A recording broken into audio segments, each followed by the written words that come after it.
रजनी को बचपन से ही पेंटिंग का बहुत शौक था। वो हमेशा से ही पेंटर बनना चाहती थी, पर उसके माँ और पिताजी ने उसको कभी भी इस चीज के लिए सपोर्ट नहीं किया और उसकी शादी नीरव से हो गई। नीरव रजनी को बहुत प्यार करता था, पर रजनी हमेशा चुपचाप ही रहती। वो इस शादी से खुश नहीं थी। वो ये शादी नहीं करना चाहती थी। उसे तो हमेशा से पेंटर जो बनना था। अपने इस सपने को वो नहीं पूरा कर पाई, इसलिए वो हमेशा उदास रहती थी।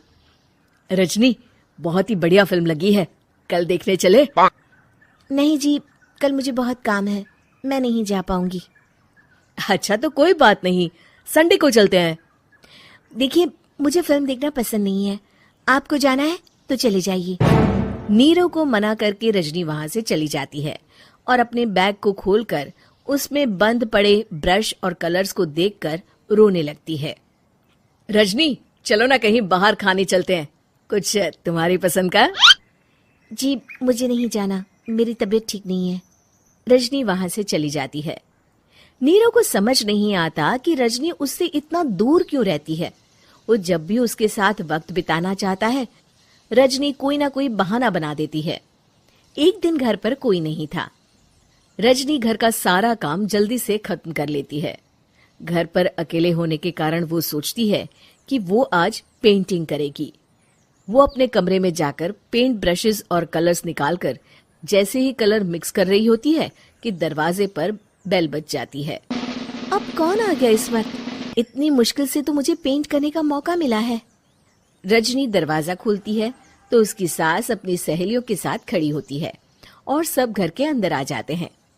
अरे बहू, सबको शरबत बनाकर पिला दे, बाहर तो बड़ी गर्मी है। उफ। जी। रजनी पेंट ना कर पाने से उदास हो जाती है। उसे गुस्सा भी आ रहा होता है कि उसने इस शादी के लिए हाँ क्यों कह दी। वो रसोई में जा रही होती है कि उसकी सास उसे रोकती है। बहू, सबके खाने का भी इंतजाम कर लेना, आज का लंच तो ये सब यहीं करेगी। हाँ। रजनी बिना कुछ कहे रसोई में चली जाती है। सबके लिए खाना बनाती है।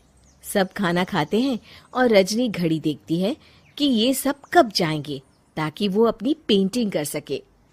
जब शाम होती है तब सब चले जाते हैं अपने घर। अरे बहू, सब तेरे खाने की तो बहुत तारीफ कर रहे थे, सबको बहुत अच्छा लगा खाना। आपको मुझे सुबह बताना चाहिए था ना कि आपकी सहेलियां आ रही है। पता भी है कितना वक्त लगा सारा खाना बनाने में। अरे बहू, तू ऐसे कैसे बात कर रही है मुझसे? तो और कैसे बात करूं? मैं इस घर की कोई नौकरानी नहीं हूं कि इतना काम करूंगी। रजनी अपने कमरे में जाकर दरवाजा बंद कर लेती है। शाम को जब नीरव आता है तो उसकी माँ उसे पूरी घटना के बारे में बताती है। क्या रजनी ने आपसे इस तरह बात की माँ? हाँ, और पता नहीं उसे क्या हो गया है, शाम से बाहर भी नहीं आई है। मैंने तो कई बार आवाज दी, खाना भी नहीं खाया उसने।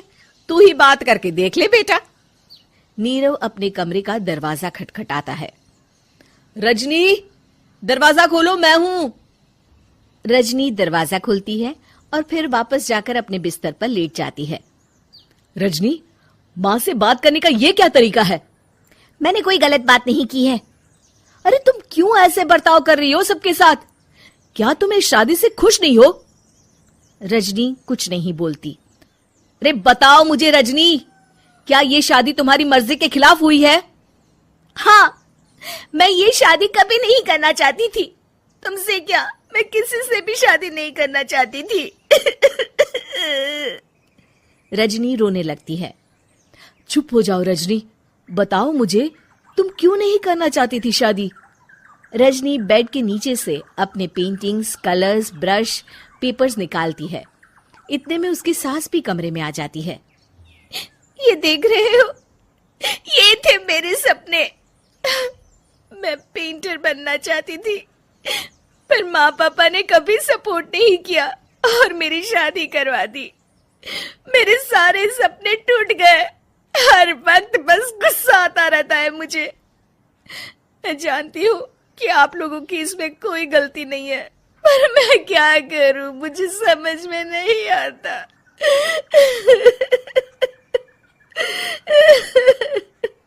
रजनी फूट फूट कर रोने लगती है। मुझे माफ कर दीजिए, आप दोनों के साथ मैं बहुत बुरा बर्ताव कर रही हूँ। अरे रजनी बेटा, चुप हो जाओ तुम। नीरव पानी लेकर आता है। ये लो पानी पियो और शांत हो जाओ। रजनी पानी पीती है और उसकी सास पेंटिंग्स देख रही होती है। अरे नीरव, हमें तो पता ही नहीं था कि हमारी बहू कलाकार है। अरे कितनी अच्छी पेंटिंग्स बनाई है, देखो तो। ये वाली तो मैं अपने कमरे में ले जाऊंगी। आपको ये पेंटिंग्स अच्छी लगी? अच्छी नहीं, बहुत अच्छी लगी। और तुमने हमें बताया क्यों नहीं? तुम जब चाहे पेंटिंग कर सकती हो रजनी। हम तुम्हारे सपनों को पूरा करने में तुम्हारा पूरा साथ देंगे। हाँ बेटा, हम कला की कद्र करते हैं। हम कलाकार तो नहीं, पर मुझे गर्व है कि मेरी बहू एक कलाकार है। रजनी, नीरव और सास तीनों हंस पड़ते हैं।